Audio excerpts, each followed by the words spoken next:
good day.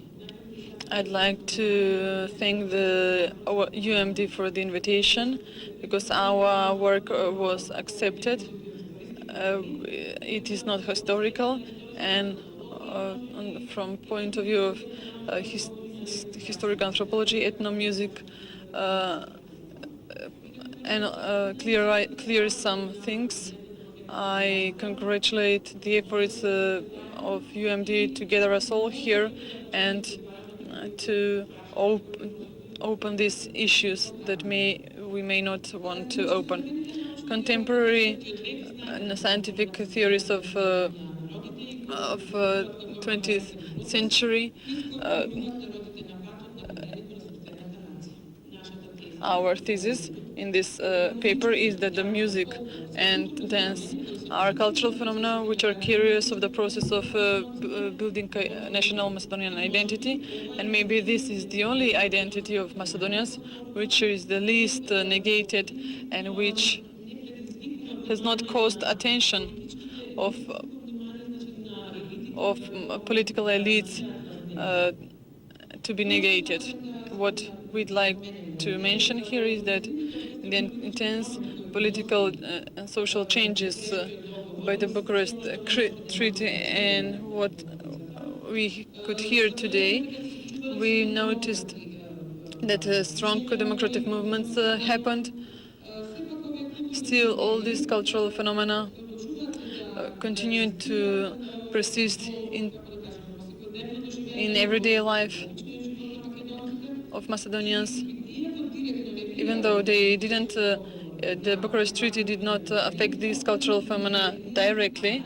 It left indirect and permanent consequences on the Macedonian culture and music.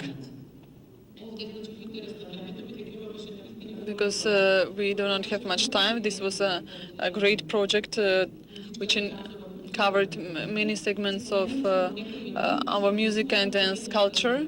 We'll stick to traditional culture.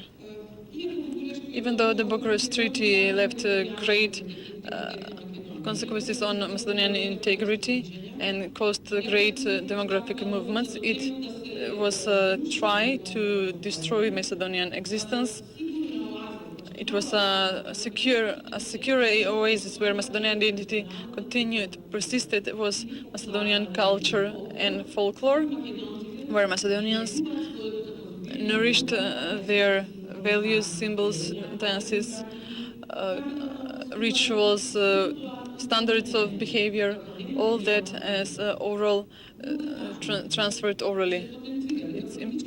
The political elites in different historical contexts in all states where the Macedonians in the 20th century lived.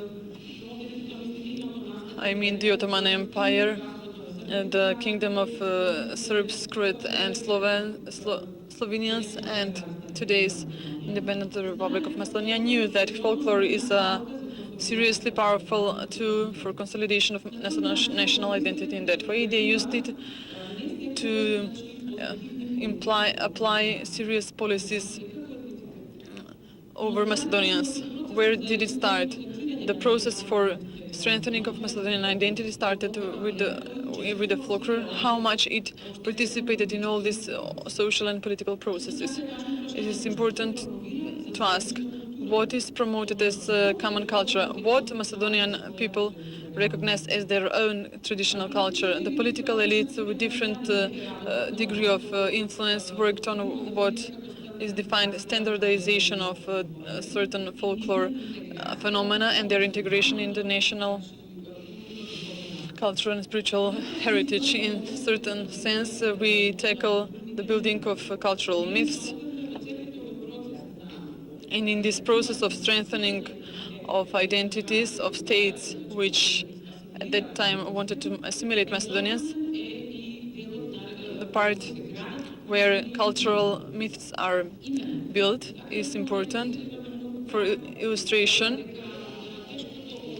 the Oro named Teškoto, from simple social collective dance from the Mala Reka region, we call now as the greatest symbol of traditional Macedonian culture, pretending to to register it in the UNESCO list for heritage of the world, protected world heritage.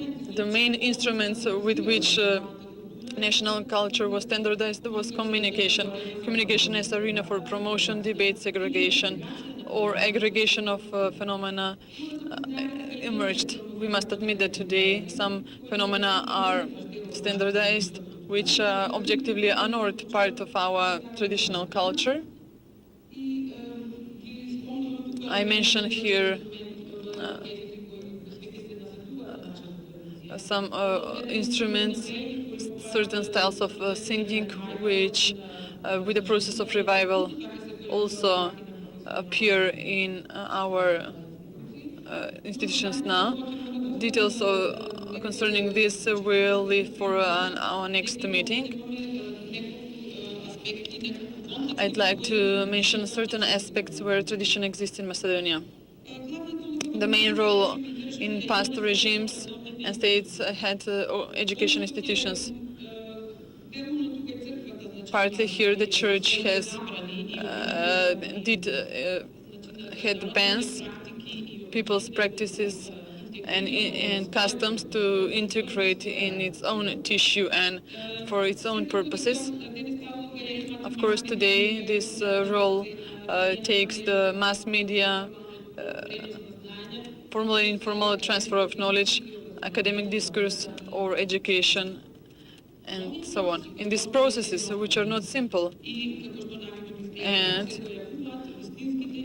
real and imaginary traditions appear. The most important value of these is historical continuity, as opposed to imagined traditions which are consciously created ways of behavior and which, thanks to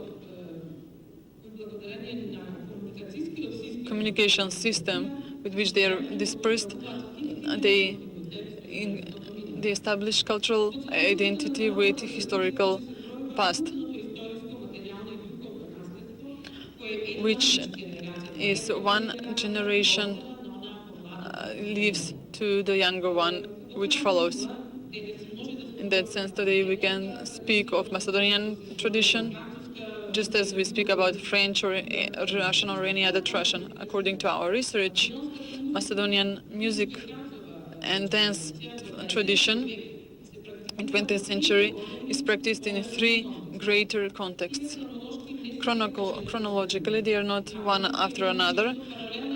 They sometimes exist parallelly, sometimes overlap, and thus different divergent and contradictory processes function at the same time, which define today's Macedonian dance and music culture as exclusively heterogeneous. This is an authentic context where our tradition exists. This is the institutionalized context where our folklore culture is institutionalized, and the academic context in science and education. Thank you. The authentic context of music and dance tradition in Macedonia still exists, and it is cannot be taken away and negated, like other things that have been negated. But non-material culture that people carry within themselves cannot be negated and taken away, and it can still be found in very live performances even today. We have a few photos and videos of live field researches where people nourish their collective memory, not only beliefs, pre-Christian rituals, but also historical moments are included in this tradition, in these rituals which people practice today. So it's an interesting sociological phenomenon where the Macedonian people and all other nations in the world, at certain point of crisis, call upon a hero, like Kralj Marko, 100 and 300 years old. For example, they insert Kralja Marko, for example, in events when he wasn't even born. For example, also about Alexander the Great, and all elements included in today's Macedonian history which call upon Alexander Macedonian. And other examples, that's the authentic context where people still are creating now and transfer, which is the most important to us. Here you can see photos of Lazarki, young Lazarki. It's a spring ritual very important for the Macedonian identity and tradition.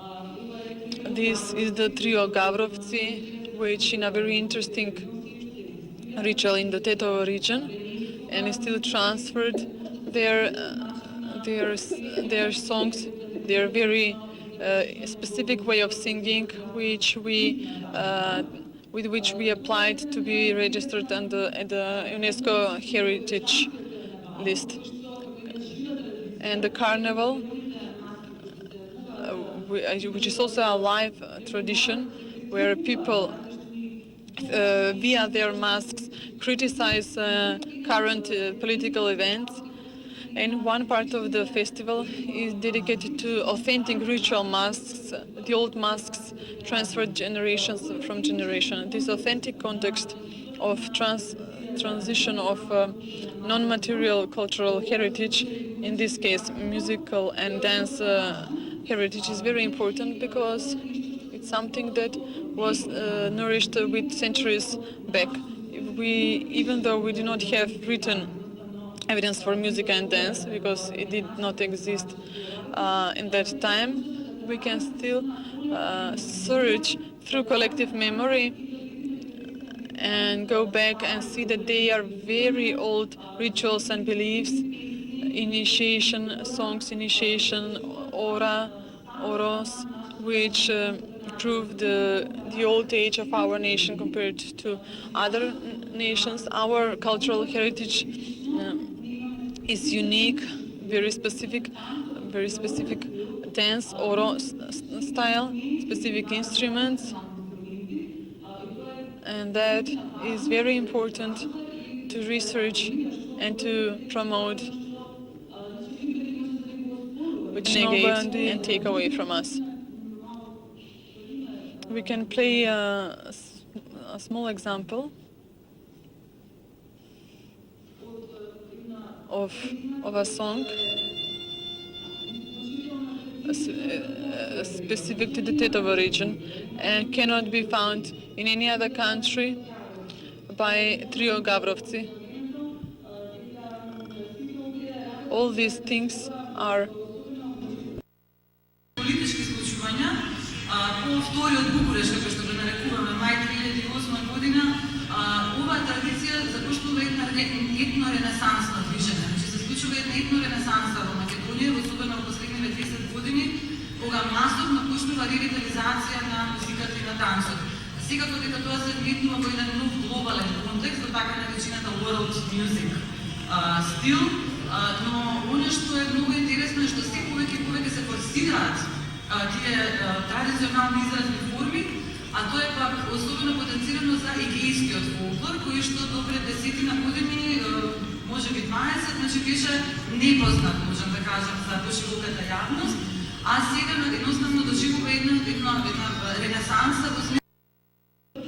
Goes through revival. Everybody turns to Asian folklore as national folklore, even though it was local folklore. Now it becomes a symbol for national, which is a consequence of a political pressure, which is an interesting social and political phenomena.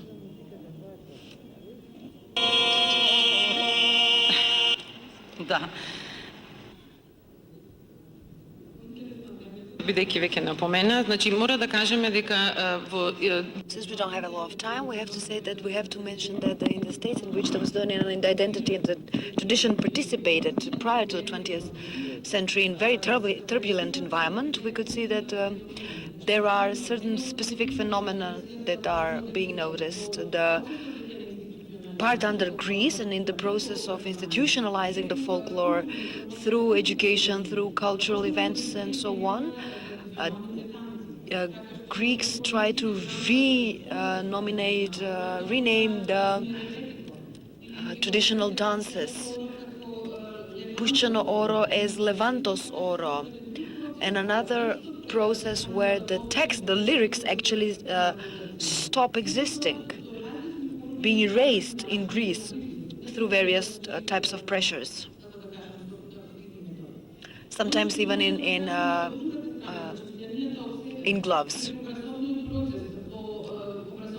So in the education programs, curricula since 1923, and even the subjects have been identified, we could see that there is an intrusion of dances which children use them as their own national dances and are being presented as their own tradition. Because when we ask them how many generations backwards have been have danced this particular dance, and they would say for 2 or 3, which is untrue. What we can notice is that in addition to the attempts to influence the national culture and tradition, the national culture actually is happening in the home, in the family, in the household. It's not that public, so we can influence it to a greater extent. So the main structure of the tradition, of the music and the dance, continuously carries the Macedonian identity. Even despite the renaming attempts, the Greek scientists usually names certain part of the folklore as being Macedonian. So even what is being materialized in a text, in websites, in textbooks and so on, they name a portion of this culture as a Macedonian one. So it's impossible to erase it fully, the non-material culture. So the process of institutionalization encompasses a strong network of festivals, regional events, cultural and musical associations and organizations, and the start is under the Kingdom of Serbs, Croats and Slovenians, and there are a lot of different representatives in the kingdom coming from locations and places in Republic of Macedonia, in Macedonia. It wasn't the Republic. So, the period of SFRJ, there was another intensive process of modernization of the so-called folklore culture, which and the intention was to reaffirm and consolidate the national identity. So the repertoire policy is included in our research. What are the socially acceptable and historic images that we are going to display at the folklore scene, whether it's going to be the Komitaji oro or the Komitoro, or the maybe Alexander oro and the controversy related to it. It's very important to say that the minorities have been included in the overall process of building of the national identity. Up to 1974,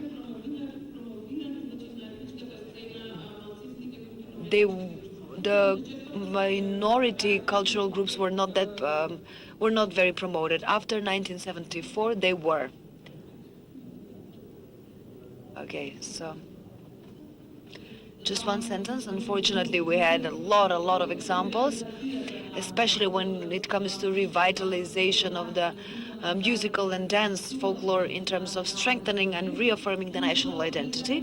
What we wanted to send as and convey as a message, because we didn't have the opportunity to finish the presentation, but what is important, what is mostly important, is that Macedonian people in the diaspora maintained the non-material heritage, cultural heritage. Our call to the diaspora today is that the material should and must be archived. We would be happiest if we could, because the academic thought is now more developed, if we could have access to the collective memory kept in the diaspora, because probably there it is in its most conserved form, most kept, maintained. And so this is just a call and message to you, please, let's somehow preserve this non-material heritage. Thank you.